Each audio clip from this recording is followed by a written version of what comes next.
वो गिरता है फिर उठता है, फिर गिरता है फिर उठता है, गिर के उठता है, उठ के गिरता है, तब जाके कहीं वो साइकिल सीखता है। तुम्हें क्या लगा कि मैं मोटिवेशन देने यहाँ पे आया?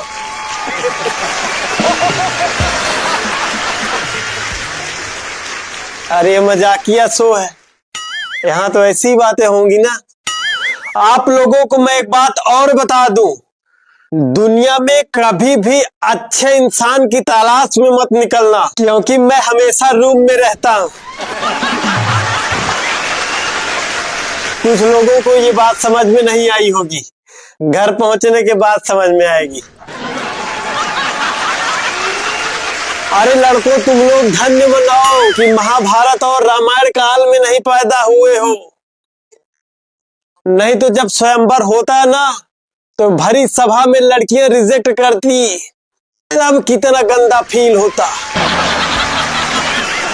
और आप लोगों को एक बात बता दूं मैं, कभी भी किसी चीज की बुराई मत करना और ना ही कभी किसी को कमजोर समझना। हमारे पड़ोस में एक ताऊ जी हैं, वो पहले टीचर थे, प्राइवेट स्कूल में पढ़ाते थे, और वो रोज तारीफ करते अपने बच्चों की कि मेरा पढ़ाया हुआ चेला वहां सरकारी नौकरी पा गया है, इंजीनियर हो गया है, डॉक्टर हो गया है। अंत में जब उनको वृद्धा पेंशन बनवाना था, तो वही लड़का काम आया जिसको कक्षा 8 में फेल कर दिए थे। अब वो प्रधान हो गया है गांव का। हालांकि मैं अपनी बात करूं तो मेरे टैलेंट पे मेरे घर वालों को कभी भरोसा नहीं रहा, मैं सच कह रहा हूं। एक बार मैंने अपने आप को साबित करने के लिए ये सोचा कि इस बार मैं इतना पढ़ूंगा कि घर वाले मान ही जाएंगे कि मैं टैलेंटेड हूं। और मैंने इतना पढ़ा कि मैं पूरे क्लास में टॉप कर दिया। तो हमारे सर हमारे पापा के पास फोन किए कि हेलो सर, आपका बेटा टॉप किया है। तो हमारे पापा जी बिना सोचे समझे कह रहे हैं कि रॉन्ग नंबर लगा।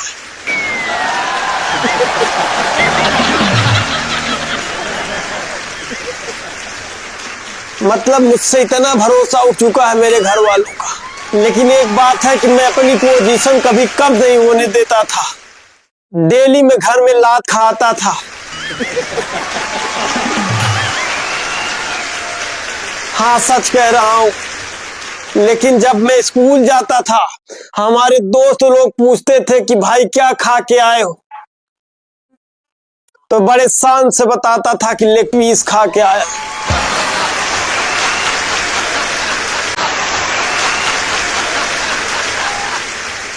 पोजीशन नहीं घटने दिया मैंने कभी अपनी।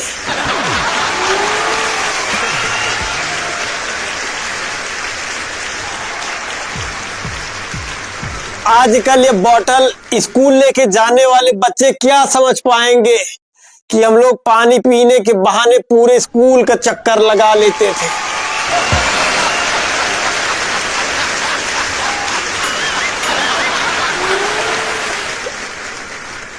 अच्छा, स्कूल से मुझे याद आया, आजकल तो कल्चर ही चला गया है। स्कूल जाते वक्त बच्चे रोते ही नहीं है, अब बड़े खुशी से जाते हैं। और हम लोगों का एक समय था, भाई साहब मैं सच बता रहा हूं, हम लोगों को स्कूल भेजने के लिए 3 लोग लगते थे, जिसमें मास्टर साहब होते थे और मम्मी होती थी, पापा होते थे। उसके बाद भी अगर हम लोग न जाएं तो मास्टर साहब स्कूल से मॉनिटर को भेजते थे लाने के लिए, वो रिसीव करके ले जाता था।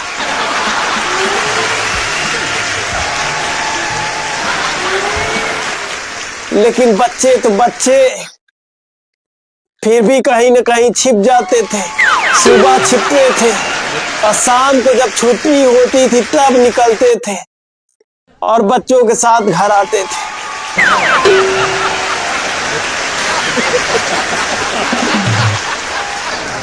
अच्छा, इसमें से कई लोग ऐसे होंगे जो मेरी तरह होंगे। जैसे मैं स्कूल में पढ़ने वाले बच्चे अपना पढ़ते रहते थे और मैं पीछे बैठ के सिर्फ यही सोचता था कि अगर डाकू आ गए अभी तो मैं तो बच निकलूंगा और अपनी गर्लफ्रेंड को भी बचा लूंगा।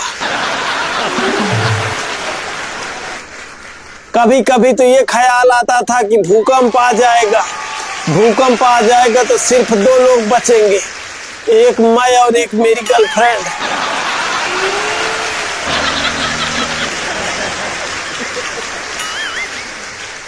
अब बचपना है, अजीब अजीब ख्याल आता था। और एक बात मैं बता दूं, मैं तो हमेशा खिड़की के पास ही बैठता था, क्योंकि मेरे खिड़की से उसकी खिड़की दिखती थी।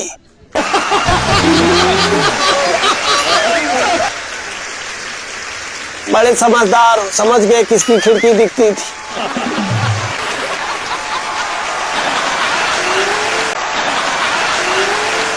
और दिखती ही नहीं थी, वो भी खिड़की के पास ही बैठती थी।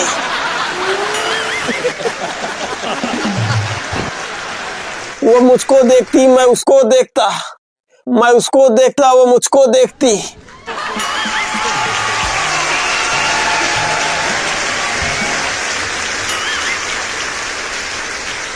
ऐसे सिलसिला चलता रहा। वो किसी और की हो गई, मैं यहीं रह गया।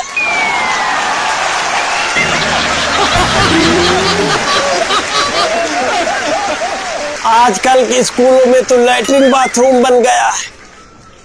हम लोगों के समय में भाई साहब लैट्रिन कहाँ होता था, वो सार्वजनिक होता था, वो जो क्या कहते हैं उसको, तालाब, वहीं जाते थे।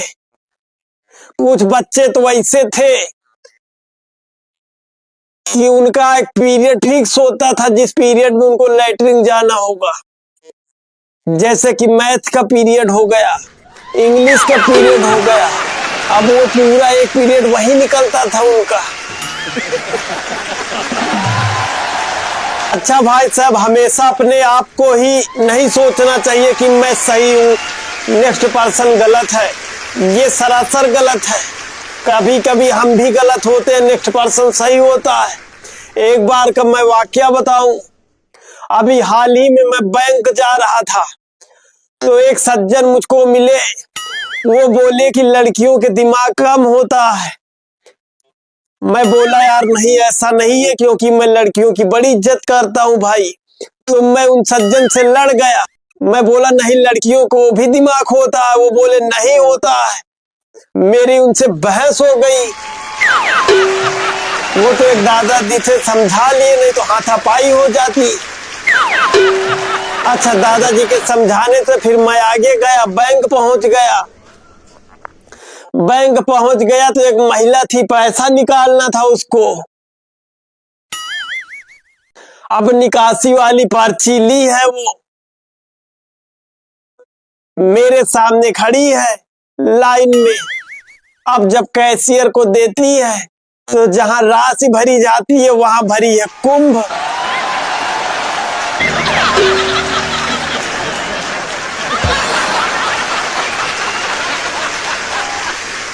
और उसके बाद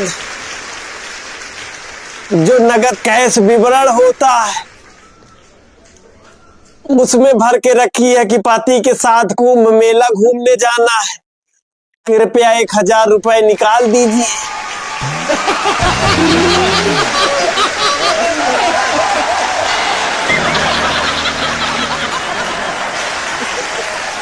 तब मुझे उस सज्जन की बात याद आई कि वो भले मानुस थे, सही कह रहे थे।